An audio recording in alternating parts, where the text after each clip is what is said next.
Mapapagod, pero hindi susuko. Alam mo ba na may dalawang uri ng pagod na pwede mong madama? Una, yung pagod na itutulog mo lang at pagising mo, okay ka na. Pero may isang uri ng pagod na talagang kakaiba. Yun ay ang pagod na hindi nadadaan sa pahinga. Isang pagod na magpapahiwatig kung gaano kabigat ang mga problema mong daladala. Pagod na magpapanginig ng mga luha sa mata. Pagod na magdidikta sa'yo para sabihin ayaw mo na.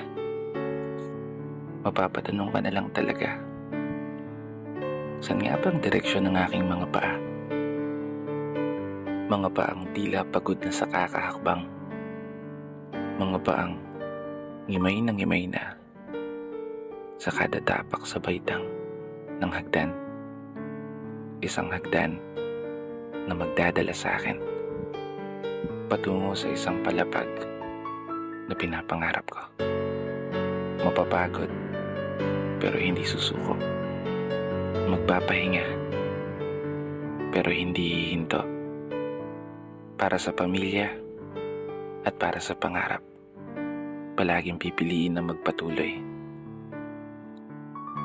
Kasi alam mo, kung ang pagod ay kapalit ng magandang kinabukasan, wala kang dahilan para sukuan ng pagod.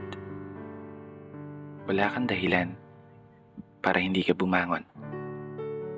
Wala kang dahilan para tuluyang magpalamon sa pagod na magbibigay sa iyo ng mga hamon at pagsubok na susukat sa iyong katatagan at kagustuhang makaahon, kagustuhang umasenso at kagustuhang magtagumpay at tuluyang makamtan yung magandang buhay na gusto mong mapasa kamay. Kaya naman, tatagan mo ang mga paa mo at tibayan ng loob sa iyong paglalakbay at umasa kang kalakip ng bawat pagod ay may masaganang buhay na naghihintay. Sige, umusad ka. Dito na nagtatapos.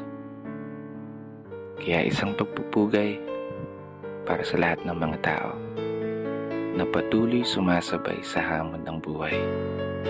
Ako nga po pala si Brother Matt at ito ang aking munting tula.